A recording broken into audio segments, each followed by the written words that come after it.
Exodus, the second book in the Bible, so we're going to start there in a moment. Exodus chapter 1, we are starting a brand new Christmas series today. It's a little different. A lot of times we just take a text and kind of walk through it. We're going to kind of do an overview of the Christmas story in a unique way for the next few weeks. But we just saw a clip from a very famous Christmas movie about Christmas trees and the cutting down of a Christmas tree, even if you forget your saw. How many of you already have your Christmas decorations up? How many of you don't have them up yet? Get to work. What? So Christmas decorations are up. There's two types of people when it comes to Christmas decorations up. There are those who decorate after Thanksgiving, and then there are crazy people. And so we are the decorate after Thanksgiving people. And so what I want to give you permission today is if you decorate after Thanksgiving, like the normal people do, if you decorate after Thanksgiving, I want to give you permission to be all in with Christmas after Thanksgiving. And so there's different types of people when it comes to Christmas. There are Buddy the Elf people that get all excited about Christmas. If you don't know who Buddy the Elf is, then you're not on that end of the scale. I can tell you, Buddy the Elf people, and then there are Grinch people, okay? So how many of you would say you're more on the getting really excited about Christmas, Buddy the Elf side of things? How many of you are more on the Grinch side of things? Why is it 90% males who are on the Grinch side of things? So we're going to do a little test to see where you're at on the scale. If Buddy the Elf is a 10 or above and the Grinch is a 1, this is a test to kind of decide where you're at. How many of you, if you are a parent and have kids, do Elf on the Shelf? Okay, that puts you down kind of on the Buddy the Elf, whether you want to be. How many of you don't even know what Elf on the Shelf is? That puts you down on the Grinch side.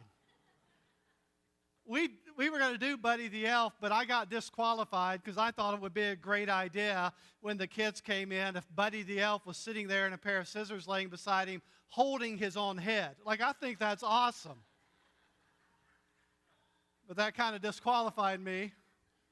Or Buddy just had one really bad night and then he was done, right? So Elf the Shelf kind of people. If you want to find some entertainment, Google like funny Elf on the Shelf poses. Be careful when you Google it, but Google that and you can find some really funny Elf on the Shelf opportunities. How about when it comes to Christmas lights? Okay, so I'm okay with kind of lights in the house and on the tree. How many of you are outside the house Christmas lights kind of people? Okay, my wife so desperately wants me to be an outside of the house lights kind of person, and I so desperately do not want to be that person. I was for the first 2 years we were married, and then I got kind of past the honeymoon stage, and I'm like, it's just not worth it at this point.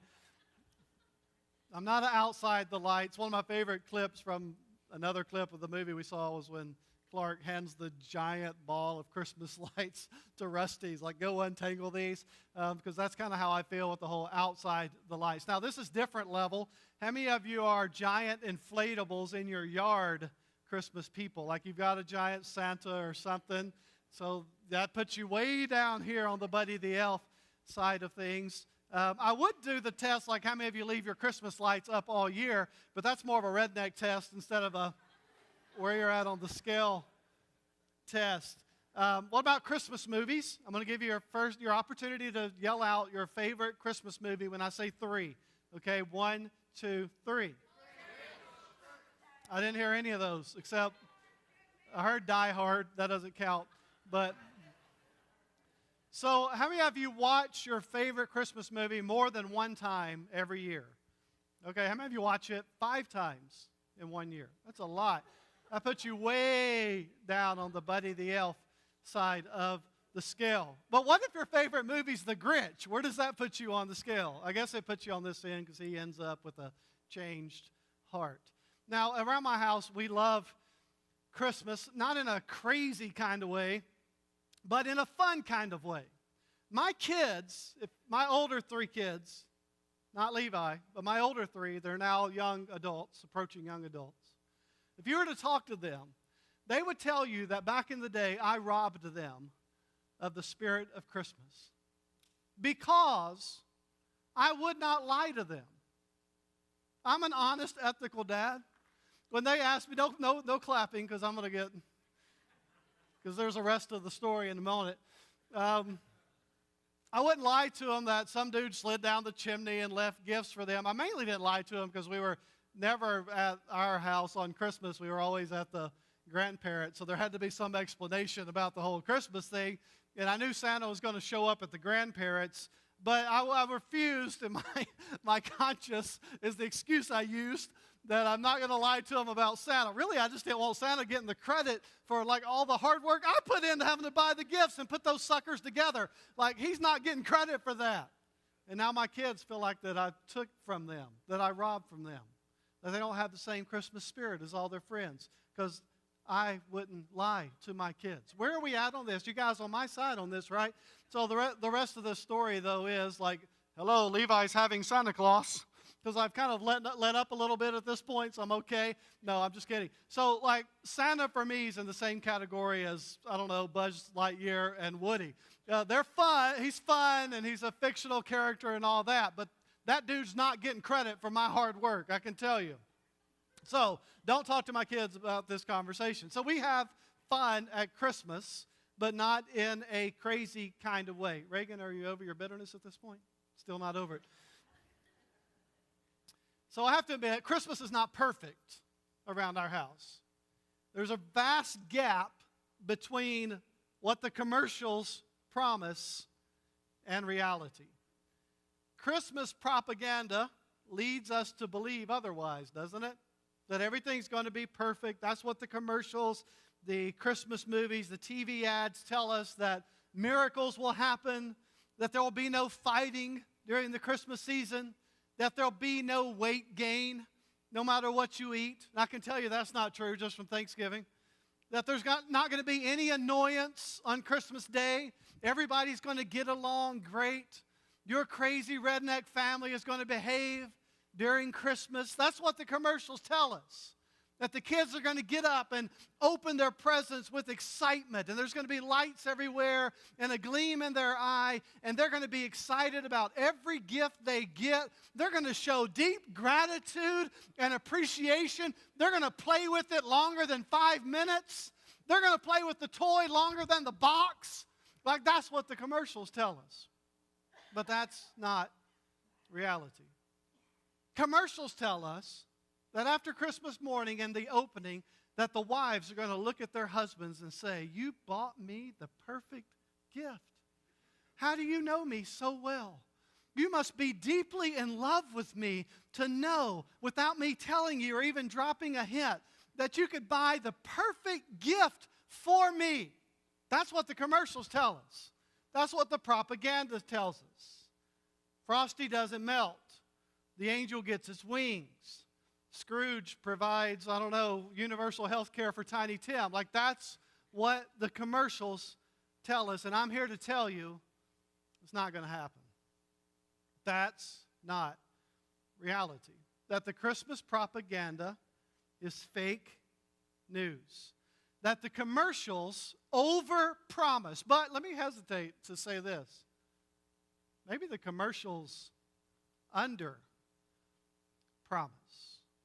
Because in this series, what we'll discover is that the Christmas story is actually better than you even realize. That things are not perfect, and they have not been perfect since that very first Christmas morning. But one day, they will be perfect because of the story we find within Christmas. Because the Christmas story tells us who God is, what God is like, and what God's been up to, and that the Christmas story is not limited to a 6-pound, 5-ounce baby in a barn in a feeding trough. The story actually starts much earlier than what is portrayed on your mantle in your nativity scenes.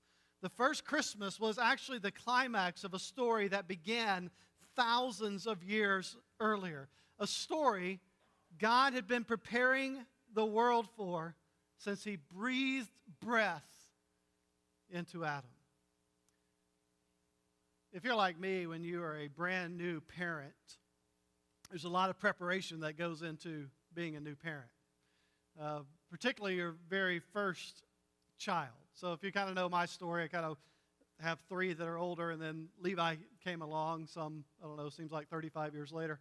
But Levi comes along, and so I kind of went through the new parent thing twice. I kind of had three close together, and then Levi. And I remember those feelings of being a new parent and preparing for that child, right? Like you got to get everything right. You got the bed and the diapers and the clothes and the blankets and the medication and the baby monitor so you can watch them every minute of every day. Now you even have like a place you can put bad diapers that don't stink. Like you do all this stuff to prepare for the baby. You prepare for everything except for how to parent a newborn. Like I just have to learn that from experience.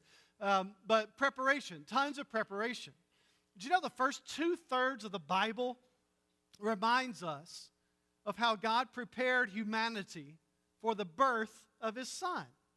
It's a story that started in Genesis. Now we're going to jump in about, 1,500 years prior to this historic supernatural night in Bethlehem that we call the Christmas story. We're going to jump into the middle of the story in the book of Exodus, and then we're going to bounce to the New Testament to see how this is fulfilled later on. But in our story, God's people, the Israelites, if you're a Bible person or even a kind of not a big Bible person, you probably heard the story of the Israelites. They were God's people, and they find themselves enslaved. Not only enslaved, but oppressed by one of the world's superpowers, a country named Egypt at that time, run by a king named Pharaoh. Now, that's a story within a story that we don't have time for, how they ended up in Egypt under Pharaoh. Now, it's very common in that era to be enslaved or oppressed by one of the world's superpowers, but it was very hard for God's chosen people because he had made a previous promise to their great-great-granddaddy Abraham that he would love them, help them, bless them, that they were a chosen people, and not only would he love and care for and bless them, but the entire world would be loved, cared for, and blessed because of them. And yet, here's where we find them. Exodus chapter 1, verse 8. Now there arose a new king over Egypt who did not know Joseph. Again, that's kind of the story within the story we don't have time for. Verse 9, this new king said to his people, "Behold, the people of Israel are too many and too mighty for us. Come, let us deal shrewdly with them, lest they multiply, and if war breaks out, they'll join our enemies and fight against us and escape from the land." Therefore they set taskmasters over them to afflict them with heavy burdens. They built for Pharaoh store cities, Pithom and Ramses, that was his sons. But the more they were oppressed, the more they multiplied, and the more they spread abroad. And the Egyptians were in dread of the people of Israel.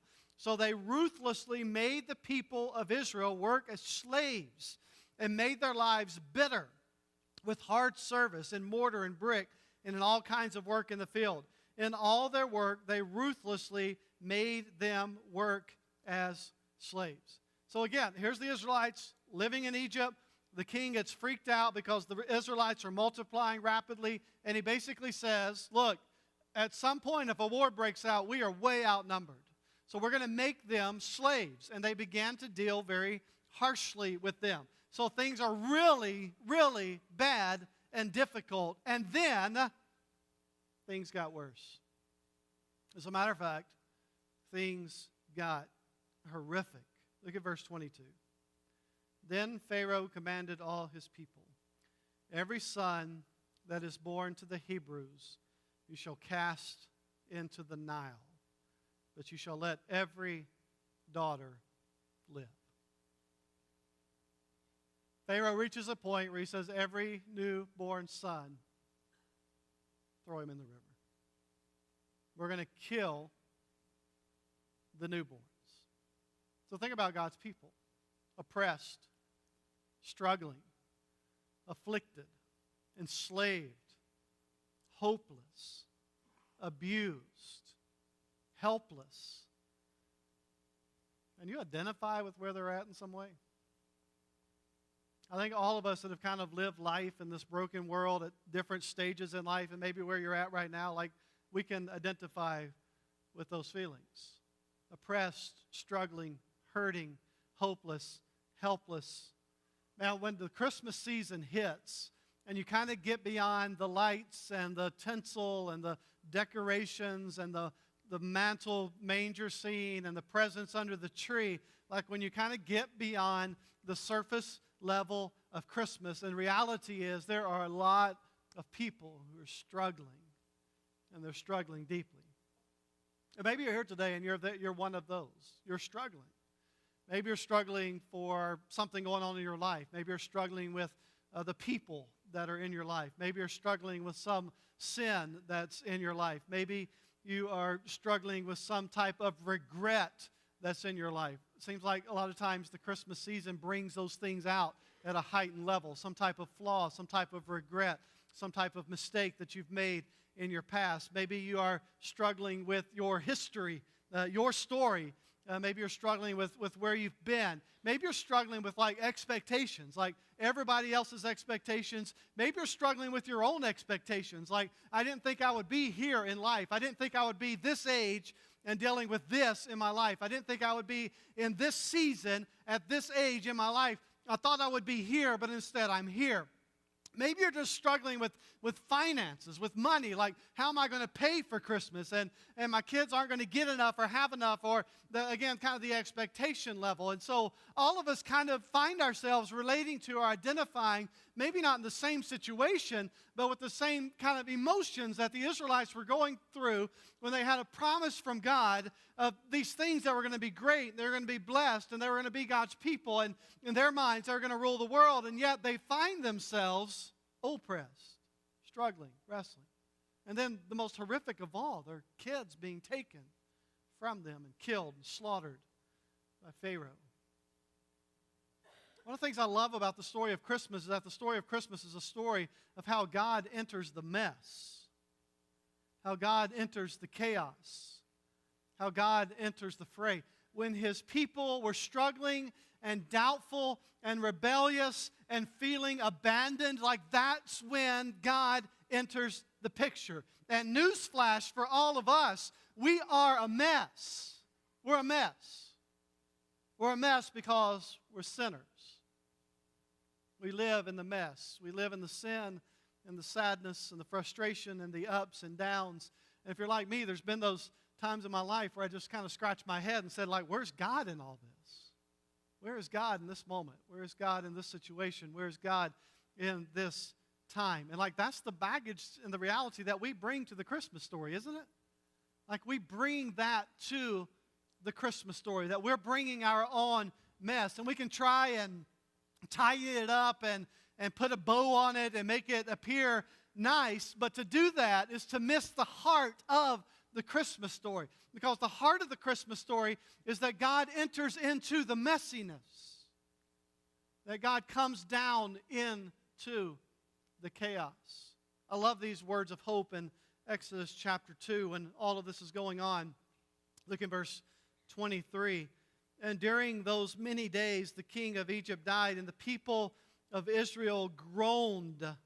They groaned because of their slavery, and they cried out for help. Their cry for rescue from slavery came up to God. So get this picture. The Israelites, they're groaning, and that's an intense word there, like they're struggling, they're hurting, and so they cry out for help. Like that's the cry of rescue, of help. Like, God, where are you? And their cry for rescue from slavery came up to God. Now I love these next words. And God heard. And God heard their groaning. Like those three words are pivotal, essential words to the story of the mess and the chaos. And God heard their groaning. And God remembered his covenant with Abraham, Isaac, and Jacob. And God saw the people of Israel. And God, what's that next word? And God knew. He knew. So in the midst of all of this, and the oppression and the struggling, here we have the gospel. Because the gospel is, in all of that, in the craziness and the messiness and the chaos, in all of that, that God hears and God sees and God knows that God is not removed from your life, that God is not distant from you, that God is not ignorant of your situation, that God is not surprised at what's happening to you, that God is not sitting in heaven wringing his hands thinking, what am I going to do? I wasn't expecting that. Like, that's not God. We have a God who sees and hears and knows what you're going through. And here they are, oppressed and struggling, and they cry out to God. And as a matter of fact, in our story and in the Christmas story, not only does God hear and see and know, but God intervenes, doesn't he? He steps into their space. He enters our space. He enters the mess. And in the book of Exodus, he does it in a supernatural way through a guy named Moses. He steps into their mess in a supernatural way, like, let's make a movie with Charlton Heston kind of way, right? Like God, and by the way, like, has there been any Moses portrayed in movies better than Charlton Heston? Like, that's the ultimate, like, Moses in a movie, right? And so God steps into the mess in this supernatural way, like make a movie about it kind of way. And so Moses enters into the story. Now, you talk about a crazy intervention story. I'm not talking about like A&E intervention. I'm talking about like a crazy intervention story. Here's a guy that was born an Israelite boy, a Hebrew. We just read about what Pharaoh was doing to the Hebrew boys, throwing them in the river. And so here's this guy that was born a Hebrew, born an Israelite boy. And his mom, to avoid this young man being murdered, this boy being murdered, makes a basket for him and floats him down the very river where Pharaoh's murdering the boys. Like, floats him down the river where kids are being killed. And he's found by none other than Pharaoh's daughter. And she pulls him out of the Nile and names him Moses, which means to bring out. She finds this young boy, and this young Hebrew boy that should have been killed is raised, are you kidding me? Is raised in the palace of the very king who wanted to kill him? Like, God intervenes in crazy supernatural ways. And so here's this Moses that's raised in the very palace of the man who wanted to slaughter him. Until one day, when he's a young man, he looks around and sees one of his boys, one of the Hebrews, one of the Israelites, taking a beating. And he says, enough is enough. And he responds and he kills one of Pharaoh's guards. Now again, the Christmas story is messy. The story of redemption's messy. Here we have a young man raised in the house of Pharaoh that murders, right? And then he tries to cover it up. He hides the body. But the body's discovered. And so here's this young man that flees for his life to the backside of the mountains, to the desert, and becomes a shepherd. Like, who writes this story besides God? Young Hebrew boy, saved from a slaughtering king, floated down a river, found by the Pharaoh's own daughter, raised in the palace, as a young man, murders one of the king's guards because he's beaten up on one of the slaves. The king's irate, find this guy. He runs to the backside of a mountain, living in a desert, serving as a shepherd. Like, this is only a story that a God who intervenes can write. God enters into the story, right? Enter God. Because God hears, God sees, God knows, God intervenes. He enters our space. And so he shows up to Moses on the backside of the mountain, in the desert, serving as a shepherd, shows up in a burning bush. It says, hey, I've heard my people, and I'm going to rescue them. And you are the one who will go. You're going to go, you're going to stand before Pharaoh, and you're going to demand their freedom. And Moses says, I stutter. And God says, I don't. You're going. And then Moses breaks into this long list of excuses why he's not the guy. And God shoots down every excuse until the end. God finally says, look, Moses, I get it. You're a weakling. You're pathetic. But guess what? I'm not. So let's go. Because you're not in charge. I'm in charge. And they need to know who's in charge. And it's not you. It's me, God says. So let's go. Off they go. Show up in Egypt. There's this confrontation between God and Pharaoh. Guess who wins that one? Like, God wins. Sends these plagues, water to blood, frogs, gnats, flies. Like, I'm thinking God should have added ants to this list. Because, like, it's wintertime in the south. And I can tell you all the ants that live in the Caddo, Alabama area around my house have decided my house is the warm house on the block. So all the ants from the outside are moving to the inside of my house. To the point, don't ask my wife because she's going to exaggerate it way more than the reality. But I will admit that one night we woke up with ants in our bed on our bodies during the night. Now, if you listen to Ashley tell the story, you would think like they were transporting her from my bedroom to one of the kids' rooms. There weren't that many ants, but now you're talking to the guy that's allergic to ants, right? So, like, my life is on the line, which basically is just an excuse for me getting out of trying to figure out where the ants are coming from and killing them. Like, babe, one bite and I'm toast. Like, you want to put my life, do you want to grow up without, do you want to live, did I say that? Do you want to live life without a husband? So imagine it's not just ants, but gnats and frogs and lice and sickness and disease, and all these things are happening. Again, if you think the Bible is boring, like, go read Exodus. It's not a boring book. And so all of these things happen. Sickness and hail from the sky, and it was day and now it's dark. Hello, God's in control until finally, the last plague of all, God comes in and he takes the life of firstborns in Egypt because Pharaoh refuses.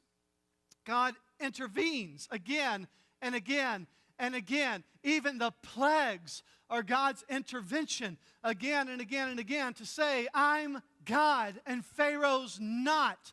I am all powerful and he is not. I am sovereign and he is not. Pharaoh, let my people go. And Pharaoh says, go, when the plague comes. And then he says, no. And then another plague comes and Pharaoh says, go. And then the plague's over and Pharaoh says, no. So it's this go and no before finally the Red Sea kind of eliminates the final no factor. Like, they're done after the Red Sea. By the way, before we come down too hard on Pharaoh, guess what?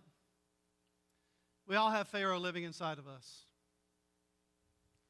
Pharaoh lives inside of our hearts. We are idolaters at heart that dig our heels into God and say, I want my way. And it looks a little different than it looked for Pharaoh, but all of us have a Pharaoh living inside of us that digs our heels in and says, no, no, no, I want it my way. I want to be in charge of my life. I want to be in control of my life. And we dig our heels into God and we say, no, no, no. And guess what God does? He sees, he hears, he knows, he intervenes, and he sets his people free. You say, Devin, that's awesome. The Exodus story is great. Makes for great movies and Bible story books and all those things. But Devin, that's not how I feel. Like, where is God in my brokenness? Where's God in my pain? Where's God in my hurt? Why doesn't God show up in my situation? Why doesn't God intervene in my life? And here's where I want to push us to say, well, maybe he is. Maybe you sitting here this morning is part of God's intervention in your life. Like, maybe we're looking for water that's turned into blood when God is intervening right in front of you in the small ways, in the everyday, in places, in people that he's put in your life. maybe He's intervening just in the breath that is in your lungs. That God is intervening all around us. You see, in this story of God's intervention that we label the Exodus event, the intervention began with God protecting a chosen baby from a murderous king. Does that sound familiar in the Christmas season? As a matter of fact, look at Matthew chapter 2. Let's fast forward to the Christmas story, we call it. Matthew 2, 1 through 3. Now after Jesus was born in Bethlehem of Judea in the days of Herod the king, behold, wise men came from the east, came to Jerusalem, saying, Where is he who has been born King of the Jews? For we saw his star when it rose and have come to worship him. And when Herod the king heard this, he was troubled, and all Jerusalem with him. And he kind of goes back and forth with the Magi. Jump down to 13. When they had departed, again, this is the Magi, they found Jesus, gave him their gifts, and then they're warned in this dream to go a different direction or not return to Herod. And so, verse 13, we jump back in. Now, when they had departed, this is the Magi, behold, an angel of the Lord appeared to Joseph in a dream and said, Rise, take the child and his mother and flee to Egypt. Again, God's writing this story. He's like taking them back to Egypt, like just where they were when Moses brought them out. Flee to Egypt and remain there until I tell you. For Herod is about to search for the child to what? To destroy him.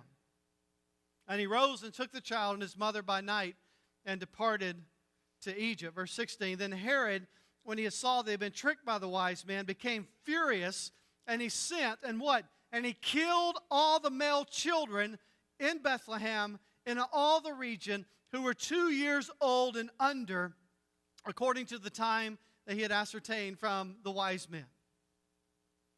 Same thing. Herod murders 2 years and under. That's Levi, by the way. Herod murders 2 years and under. And I want to tell you, like this, the massacre of the innocents is called. The massacre of the innocents doesn't make the Christmas story books. And it doesn't make the mantle. And it's not in the manger scene. But it's part of the story, isn't it? Because it's the mess, and it's the sin, and it's the darkness. And God's chosen people are living under the dominion of this superpower that's now called Rome. And this murderous puppet king named Herod tried to eliminate any threat to his throne by having all the toddler boys slaughtered. It's the Exodus story all over again. It is the story of God responding to people who are crying out to Him for hope and deliverance. It is a story of God intervening into human history in a supernatural, and in this case, bigger, better, more complete way. You see, this time, God's intervention does not come through a man that He raised up from among the people named Moses. This time, God's intervention comes by God becoming a man, by becoming one of His people, by taking on human flesh. This time, God responds with a better Moses, a final Moses, the Messiah. Listen to what the angel tells Mary, this young virgin who's going to give birth to this extraordinary child in Luke chapter 1. Listen to the angel's words to Mary, Luke 1, verse 31. And behold, this is the angel talking to Mary, and behold, you will conceive in your womb and bear a son, and you shall call his name Jesus. He will be great and will be called the Son of the Most High.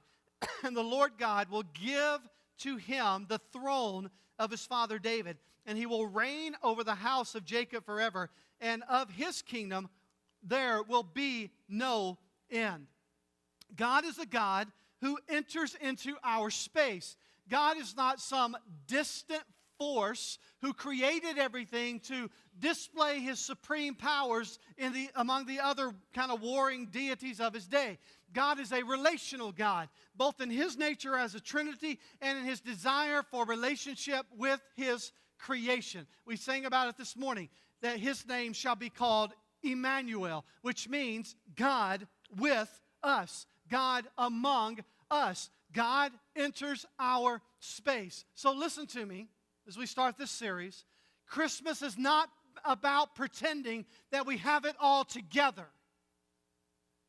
It's not about pretending that we don't struggle. It's not about pretending that we do not suffer, that we do not live in the chaos and the mess. Christmas reminds us as we struggle, as we suffer, as we live in the mess, that there is a God who hears and intervenes and who entered into the mess on a rescue mission. You see, when the stakes were eternal, God showed up himself. He didn't leave it up to Moses. When the stakes were eternal, God appeared.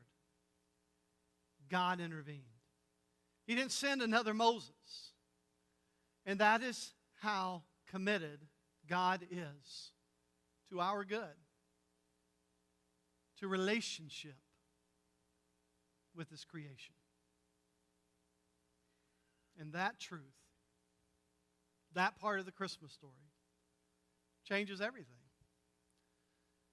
It changes how we view God, that God is not removed, that God is close, God is near, even when he feels distant, that God is near because he has intervened.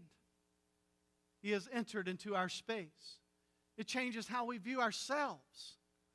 As many of you come into Christmas with all of this baggage and questions and uncertainty and doubts and where you're at in life, and as you live in the fray, as you live in the mess, as you live in the chaos, that we know that there is a God who went to the furthest extent, who left heaven and became flesh and entered into our world to intervene in our situation. It lets us know how God views us. That he went to those lengths to have relationship with us. It changes how we view this world that we live in. That yes, it gets messy and it's broken and dysfunctional in so many ways, but there is coming a day when the perfection will arrive. And yes, our Christmas will not be perfect, and it hasn't been perfect, and it will not be perfect as long as we're on this earth, but there is coming a day when God will make all things perfect. When he will restore all. It changes how we view everything. And that, my friend, changes how we celebrate Christmas. So you're here today, and you're thinking, does God even care?